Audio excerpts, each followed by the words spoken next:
Hello दोस्तों, स्वागत है आपका हमारे यूट्यूब चैनल पर। मैं पुनीत शर्मा एक बार फिर आपके साथ। हम लोग टेंस के बारे में बात कर रहे थे, टेंस पढ़ रहे थे। प्रेजेंट सिंपल टेंस की हमने बात की थी। जैसा कि पिछले वीडियो में हमने देख लिया था कि टेंस हमारे जो हैं वो जब हम लोग प्रेजेंट में, पास्ट में और फ्यूचर में चलेंगे तो इनके 4 टाइप होंगे। प्रेजेंट सिंपल के बारे में लास्ट टाइम में हमने जाना, जिसमें हम लोग रूटीन वर्क की बात करते हैं कि जो काम रोज़ करते हैं हम लोग हमारे हैबिट वाले वर्क की बात करते हैं जो हमारी आदत में शामिल है, या ऐसे वर्क्स की बात करते हैं, ऐसे काम की बात करते हैं जो कि स्थायी रूप से होते हैं, कभी बदलते नहीं। तो वो सारे के सारे ऐसे सेंटेंसेस, सारे के सारे ऐसे वाक्य आप प्रेजेंट सिंपल टेंस में यूज़ कर लेते हैं। देन इसके आपको नेगेटिव्स बनाना है, आपको इंटरोगेटिव बनाना है। ये सारे सेंटेंस हम लोगों ने वहाँ पर बनाना देखा था।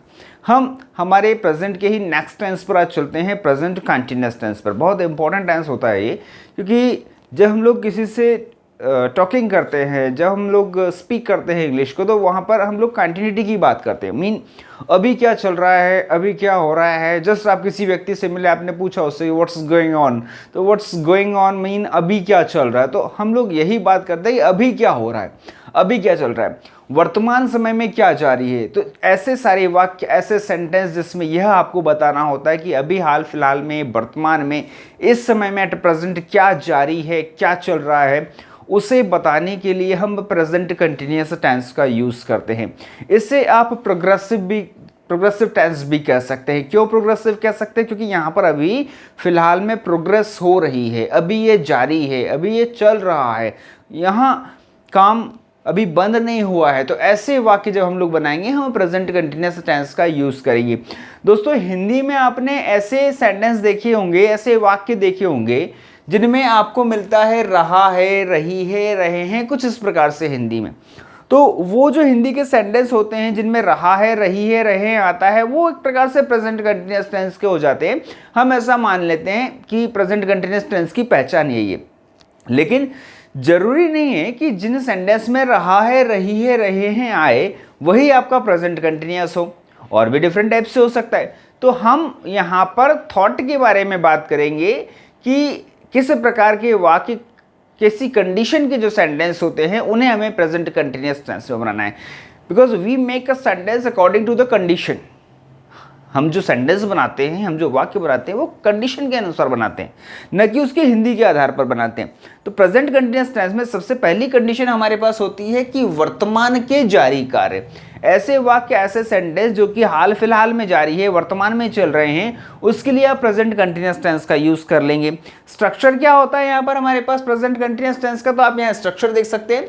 सब्जेक्ट इज एमा, वर्ब आईएनजी और आपका ऑब्जेक्ट। सबसे पहले आपने सब्जेक्ट लगाना है।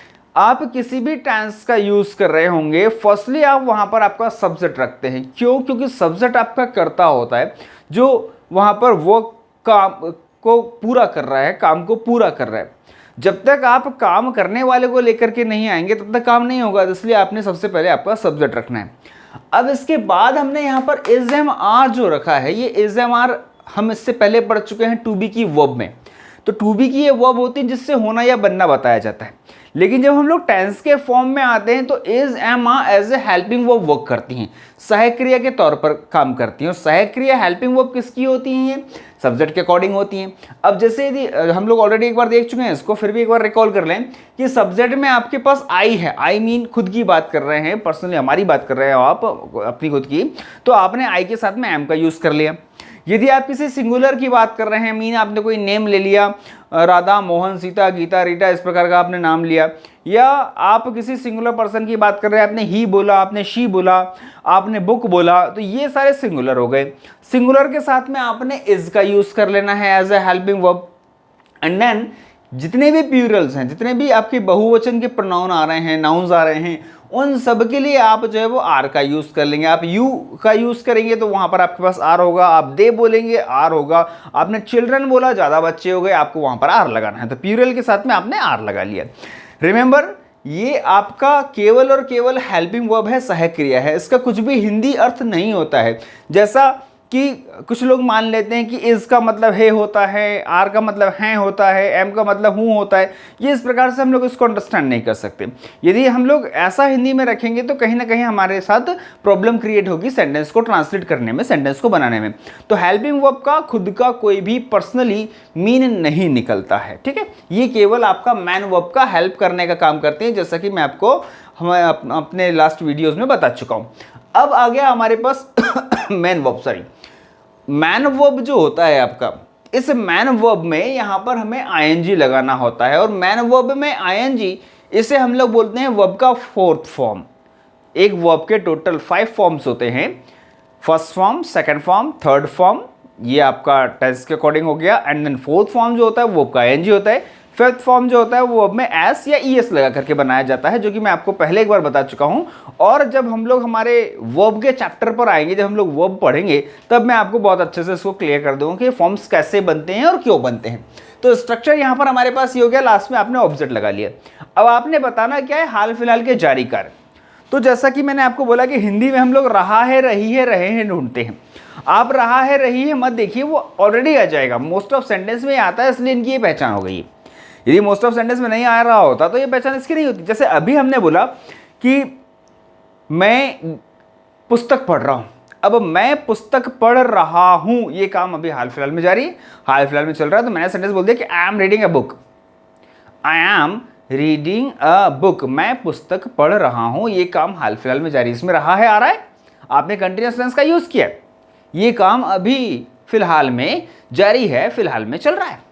लेकिन यहीं पर मैंने एक सेंटेंस बोला कि मैं खड़ा हूं, अब मैं खड़ा हूं, इस सेंटेंस में कहीं से कहीं तक रहा है नहीं आ रहा है, लेकिन काम जारी है, काम चल रहा है। तो क्या हम लोग यह मान सकते हैं कि रहा है आए तो ही हमें प्रेजेंट कंटिन्यूअस टेंस बनाना है? नहीं ना, क्योंकि यहीं पर जस्ट हम लोग देख रहे हैं कि एक काम चल रहा है उसमें रहा है आ रहा है, दूसरा काम चल रहा है उसमें रहा है नहीं आ रहा है। तो आप हिंदी की पहचान पर मत जाइए, आप यह देखिए कि दोनों काम हाल फिलहाल में जारी हैं, हाल फिलहाल में चल रहे हैं। ऐसे सेंटेंस, ऐसे वाक्य बनाने के लिए प्रेजेंट कंटिन्यूअस टेंस का यूज करेंगे।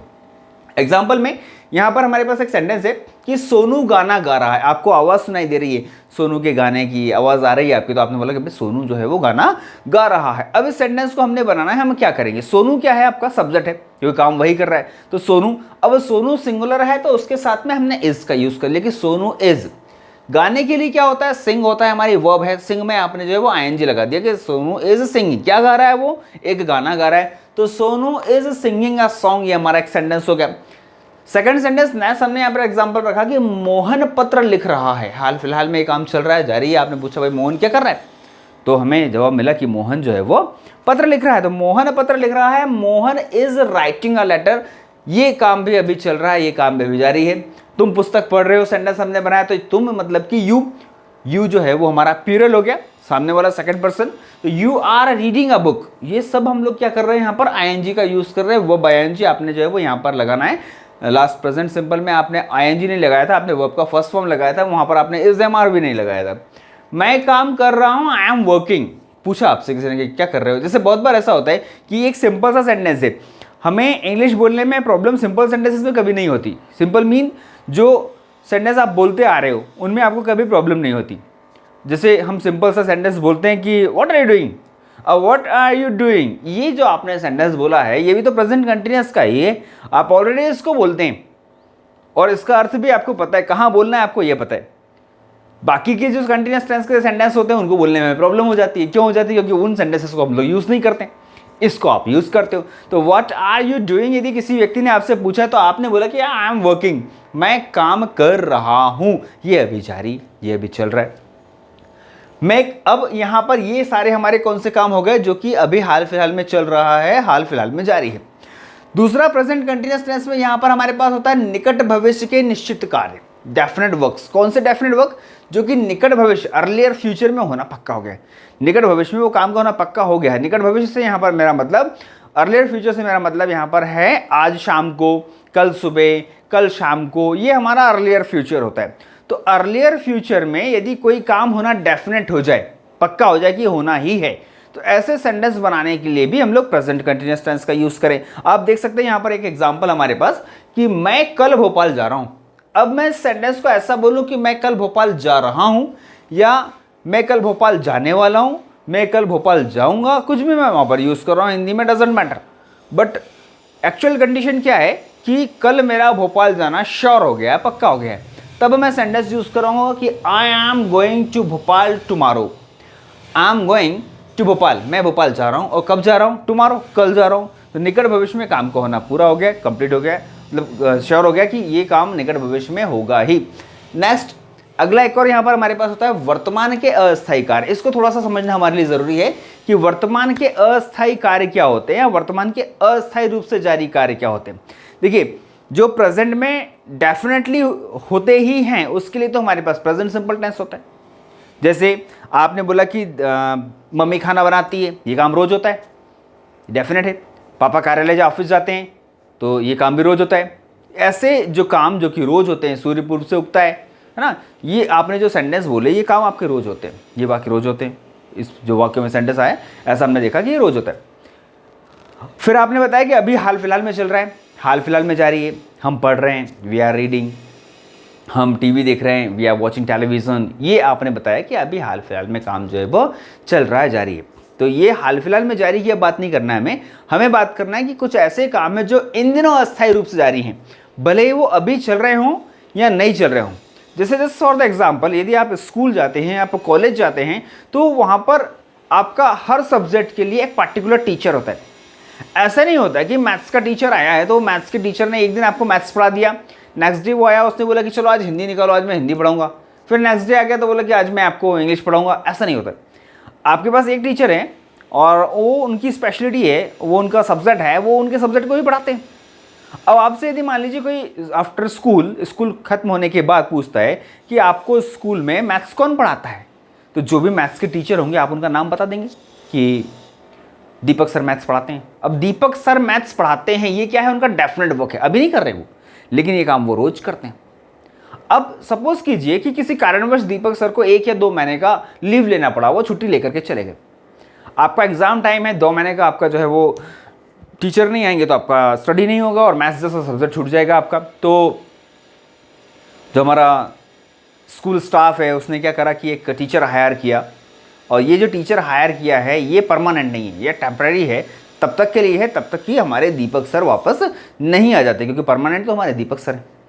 अब दीपक सर की जगह एक आलोक सर आए, वो आलोक सर आपको मैथ्स पढ़ाने लग गए। कब तक? जब तक कि दीपक सर नहीं आ रहे हैं। अब यदि आफ्टर स्कूल कोई आपसे पूछता है कि भाई आपको मैथ्स कौन पढ़ाता है, तो आपका जवाब यहाँ पर मेरे ख्याल से होना चाहिए कि वैसे तो दीपक सर पढ़ाते हैं पर वो आजकल छुट्टी पे गए हुए हैं, तो कोई नए सर आए हैं या आलोक सर करके, वो आजकल पढ़ा रहे हैं। तो आजकल पढ़ा रहे हैं, अभी नहीं पढ़ा रहे, पर इन दिनों ये काम अस्थायी रूप से जारी है। तो ऐसे सेंटेंस, ऐसे वाक्य जिसमें यह बताया जाता है कि कोई काम इन दिनों अस्थायी रूप से जारी है, उसके लिए भी आप प्रेजेंट कंटीन्यूअस टेंस का यूज करते हो। सी है, वह इन दिनों कठिन परिश्रम कर रहा है। अब ये कठिन परिश्रम अभी भले जारी ना हो, पर इन दिनों अस्थायी रूप से जारी है। पेपर का एग्जाम का टाइम आ गया है तो बच्चा ज़्यादा पढ़ने लग गया है। सेंटेंस हमने बनाया कि he is working hard, he is working hard, वो कठिन परिश्रम कर रहा है। नाउअडेज, इन दिनों। अब ये जो आपका वर्तमान के अस्थायी कार्य होता है, उसमें आपको यहाँ पर ये इन दिनों वाला ज़रूर मिलेगा। इसे इंग्लिश में हम लोग नाउअडेज या दीज डेज करके लगाते हैं। इसे आप सेंटेंस के लास्ट में भी लगा सकते हैं और सेंटेंस के शुरू में भी लगा सकते हैं। ये आपका श्योरली आना ही है सेंटेंस में, इन दिनों, आजकल, इस प्रकार से आप हिंदी में बोलते हो। नाउअडेज, दीज डेज, ये उन सेंटेंसेस में लग जाता है, क्योंकि ये काम अस्थायी रूप से जारी है, हमेशा नहीं चलेगा। ये 3 प्रकार के सेंटेंस बनाने के लिए हम लोग प्रेजेंट कंटीन्यूअस टेंस का यूज़ करते हैं। अब आपको इन्हें जब यूज़ करना है, आपको इन्हें जब बोलना है, तो आपको 2 चीज़ों का ध्यान रखना है। एक तो आपको हेल्पिंग वर्ब क्या यूज़ करनी है, और दूसरा आपको वर्ब में आईएनजी लगाना है। ये आप इंग्लिश बोलते समय ध्यान रखेंगे, याद रखेंगे। और सेकंड थिंग जो आपको यहाँ पर ध्यान रखनी है, वो ये ध्यान रखनी है कि कौन सा सेंटेंस आप बोल रहे हो। 3 टाइप्ड सेंटेंस हमने यहाँ पर प्रेजेंट कंटीन्यूअस टेंस में बोलने हैं। पहला क्या है, वर्तमान के जारी कर, जो कार्य अभी हाल फिलहाल में चल रहे हैं, अभी हाल फिलहाल में जो हो रहा है वो आपने बताना है। दूसरा क्या है, निकट भविष्य के आपके जो है वो निश्चित कार्य, जो कि आने वाले समय में बिल्कुल श्योर हो गया कि होना ही है, लेकिन वो भी कौन सा वाला फ्यूचर है, निकट, आपका अर्लियर फ्यूचर है। देन वर्तमान के अस्थायी कार्य, जो इन दिनों अस्थायी रूप से हो रहे हैं, रोज नहीं होते हैं, पक्का नहीं है कि ऐसा ही होना है, ये अभी हो रहा है कुछ दिनों से। ऐसे सेंटेंस, ऐसे वाक्य बनाने के लिए आप प्रेजेंट कंटिन्यूअस टेंस का यूज कर लेंगे। सबसे पहले आप क्या कीजिए कि आप कुछ सिंपल सेंटेंस लीजिए और उनको आप बोलना स्टार्ट कीजिए। I am going to school, मैं स्कूल जा रहा हूं। जैसे आप वॉक करते हुए स्कूल जा रहे हैं, आपने वहां पर सेंटेंस बना लिया I am going to school. आपने किचन में देखा मम्मी खाना बना रही, तो आपने सेंटेंस यूज कर लिया मदर इज कुकिंग फूड। आपने देखा कि दादाजी जो है वो अखबार पढ़ रहे हैं, तो आपने वहाँ पर सेंटेंस बना लिया कि ग्रैंडफादर इज रीडिंग न्यूज़पेपर। ये इस प्रकार से आप सेंटेंस जो है वो बहुत आसानी से बना सकते हैं। एंड देन फिर आप जो है वो थोड़े से आपके जो टफ सेंटेंस है आप उनको बनाना स्टार्ट कर लीजिए। टीचर इज टीचिंग, शिक्षक पढ़ा रहे हैं, इन द क्लास, कक्षा में। ये हमारा सेंटेंस जो है वो कंप्लीट हो गया। आपने देखा कुछ बच्चे जो है वो मैदान पर खेल रहे हैं, तो चिल्ड्रन आर प्लेइंग, बच्चे खेल रहे हैं। क्या खेल रहे हैं? तो क्रिकेट खेल रहे हैं, फुटबॉल खेल रहे हैं, जो भी खेल रहे हैं। आपने बता दिया कि children are playing cricket on the ground, मैदान पर। इस प्रकार से आप सेंटेंस जो बना सकते हैं। आपको इसमें टाइम और ऐड करना है, तो एक चीज और आपने लगा दिया आगे कि children are playing cricket on the ground in evening, शाम में खेल रहे हैं। तो इस सेंटेंस को इस प्रकार से आप आगे बढ़ा सकते हैं। अब बात आती है सेंटेंस को नेगेटिव इंटरोगेटिव बनाने की। तो हमने बात की थी ये 4 टाइप के सेंटेंस आपके पास बनेंगे। आपका अफर्मेटिव सेंटेंस होगा, नेगेटिव होगा, इंटरोगेटिव होगा और इंटरोगेटिव नेगेटिव होगा। ये 4 टाइप के सेंटेंस आप बना लोगे। जब present continuous present simple tense आपने बनाया था, तो वहां पर आपके पास कोई हेल्पिंग वर्ब नहीं थी, कोई सहायक क्रिया नहीं थी। तो नेगेटिव यदि सेंटेंस आपको बनाने हैं, आपको इंटरोगेटिव सेंटेंस यदि आपको बनाने हैं, तो वहां पर हेल्पिंग वर्ब का बहुत ज़्यादा रोल होता है, एक खास रोल प्ले करता है हमारा हेल्पिंग वर्ब। लेकिन प्रेजेंट सिंपल में तो है ही नहीं हेल्पिंग वर्ब। तब हमने क्या करा था, हमने डू लेकर के आए थे। डू को एज ए हेल्पिंग वर्ब आपने यूज़ करा, डू को ही आपने डज किया। हालांकि डू भी एक मैन वर्ब होता है, but as a helping verb आपने उसको प्रेजेंट सिंपल टेंस में यूज़ कर लिया था। अब ये जो कंटिन्यूअस टेंस है, इसके पास ऑलरेडी अपना हेल्पिंग वर्ब है, इज एमा। इसका हेल्पिंग वर्ब है, तो आपको अलग से हेल्पिंग वर्ब लेने की आवश्यकता ही नहीं है। एज ए हेल्पिंग वर्ब आपने इजेमा लगाया, आप नेगेटिव आपको बनाना है, आप इजेमा के बाद नॉट लगा लेंगे। जैसे एक सेंटेंस है हम लोग यहाँ पर कंप्लीट कर रहे हैं कि राजू पुस्तक पढ़ रहा है। अब राजू नाम का एक लड़का है, वो क्या कर रहा है, पुस्तक पढ़ रहा है। तो अभी काम जारी, आपने बोला Raju is reading a book, Raju is reading a book. आपको इसी का नेगेटिव बनाना है, मना करना है आपको।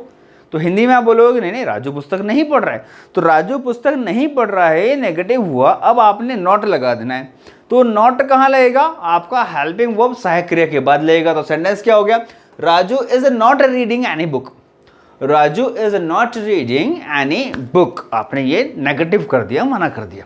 अब आपको पूछना है तो आप क्या करोगे, क्वेश्चन क्रिएट करोगे। तो यहां ऐसे क्वेश्चन बनाना है हमने जिसका आंसर यस और नो में देना पॉसिबल है। अब यस और नो में देना पॉसिबल है, क्वेश्चन क्या बनेगा हमारा कि क्या राजू पुस्तक पढ़ रहा है। इस क्या को आप शुरू में भी लगा सकते हैं, आप लास्ट में भी लगा सकते हैं, दोनों जगह पर लगा सकते हैं। राजू पुस्तक पढ़ रहा है क्या, ये भी क्वेश्चन हो गया हमारा। या फिर कई बार क्या होता है, हम लोग हमारा जो बोलने का तरीका होता है, हम जिस प्रकार से स्पीक करते हैं, उसका जो एक्सप्रेशन होता है, वो एक क्वेश्चन मार्क क्रिएट कर देता है। ऐसा सेंटेंस भी आप यहां पर बना सकते हैं। हम लोगों ने सेंटेंस बनाया कि क्या राजू पुस्तक पढ़ रहा है, क्वेश्चन हो गया हमारे पास। Is Raju reading any book, आपने नेगेटिव बनाया तो आपने नॉट लगा दिया। इंटरोगेटिव बनाया तो क्या किया आपने, आपका जो हेल्पिंग वर्ब था वो सबसे आगे लगा दिया, सबसे पहले लगा दिया। और बाकी का हमारा जो स्ट्रक्चर है, बाकी का सेंटेंस है, वो एज इट इज रह गया, उसमें कोई भी चेंज जो है वो नहीं हुआ। इंटरोगेटिव नेगेटिव बोथ आपने बनाना है, तो आपने सेम इंटरोगेटिव बनाने के लिए इज को आगे रख लिया आपका हेल्पिंग वर्ब को कि is Raju not reading any book, क्या राजू पुस्तक नहीं पढ़ रहा है। क्वेश्चन भी क्रिएट कर दिया और मना भी कर दिया। तो is Raju not reading any book, क्या राजू पुस्तक नहीं पढ़ रहा है। आप इसको is Raju not reading any book भी पढ़ सकते हैं और is not Raju reading any book भी पढ़ सकते हैं, दोनों प्रकार से बना सकते हैं। प्रैक्टिस करने के लिए हमने क्या करना है, हमें एक सेंटेंस लेना है और उस एक सेंटेंस का affirmative, negative, interrogative, interrogative, negative चारों में बना देना है। जैसे कि आपने एक सिंपल सा सेंटेंस लिया कि पिताजी अखबार पढ़ रहे हैं, अभी मैं सेंटेंस बोला था, तो पिताजी अखबार पढ़ रहे हैं, फादर इज रीडिंग न्यूज़पेपर। आपने इसी को नेगेटिव बनाएंगे, father is not reading newspaper. क्या पिताजी अखबार पढ़ रहे हैं, इज फादर रीडिंग न्यूज़पेपर। क्या पिताजी अखबार नहीं पढ़ रहे हैं, is father not reading newspaper. अब यहीं पर आपने सेंटेंस बनाया कि दीदी टीवी देख रही है। अब दीदी टीवी देख रही है, तो sister is watching television, sister is not watching television. Is sister watching television और is not sister watching television, या फिर is sister not watching television. किसी सेकंड पर्सन के बारे में आप बात करी आपने कि यू आर प्लेइंग फुटबॉल, आप फुटबॉल खेल रहे हो, you are not playing football. Are you playing football, are you not playing football. आपने इस प्रकार से सेंटेंस बोल दिया। जैसे कई बार हमें किसी से पूछना होता है कि तुम आ रहे हो क्या, फोन लगाया हमने, कॉल किया और उस व्यक्ति से पूछा क्या आप आ रहे हो। अब आ रहे हो ये आपने उससे पूछा है, तो यहीं पर हमारा सेंटेंस क्या रहेगा कि क्या आप आ रहे हो, आर यू कमिंग। ये सिंपल ऐसे सेंटेंस होते हैं जो कि हम लोग हमारी बोलचाल की भाषा में, हमारा स्पोकन में काफ़ी यूज़ करते हैं इन हिंदी। आप इसी को इंग्लिश में टर्न कर सकते हैं, बड़ी ही आसानी से टर्न कर सकते हैं। आपको सिर्फ ये देखना है कि आप सेंटेंस को किस फ्रेम में बना रहे हैं, उसी के अकॉर्डिंग आप आपका सेंटेंस बना लीजिए। बड़ी आसानी से इंग्लिश में वो कन्वर्ट हो सकता है, ट्रांसलेट हो सकता है, चेंज हो सकता है। एंड देन आपको अगली टाइम जो नेक्स्ट टाइम जब भी बोलना होगा, आप उसे इंग्लिश में आसानी से बोल पाएंगे। तो ये हमारे पास आज का प्रेजेंट कंटिन्यूअस टेंस हुआ। नेक्स्ट वीडियो में हम लोग हमारा अगला जो भी टेंस होगा उसे लेकर के चलते हैं। एरर्स की जो बात है हम लोग एक साथ करेंगे। यहाँ पर थोड़ा सा हम लोग देखें तो हेल्पिंग वर्ब को लेकर के आपको प्रॉब्लम हो सकती है, या मैन वर्ब को लेकर के प्रॉब्लम हो सकती है। जब हम लोग पैसिव बनाते हैं तो वहाँ इज ए मार्क के बाद वर्ब का थर्ड फॉर्म आ जाता है, हमें क्लियर नहीं होता है थर्ड फॉर्म लगाना है कि हमने आईएनजी लगाना है। तो जब हम लोग वहाँ तक जाएंगे, प्रॉब्लम क्रिएट होना स्टार्ट होगी, तब हम एरर्स के बारे में भी बात करेंगे कि क्या क्या प्रकार की किस किस तरीके से एरर्स आपको यहाँ पर मिल सकती है। मिलते हैं नेक्स्ट वीडियो में। जाने से पहले एक बात मैं आपसे कह दूं कि यदि आपने अभी तक हमारा चैनल सब्सक्राइब नहीं किया है तो कृपया पहले हमारा चैनल सब्सक्राइब कर लें और बेल आइकन को दबाना ना भूलें, ताकि नए वीडियोस आप तक आसानी से पहुंच सके। Thank you.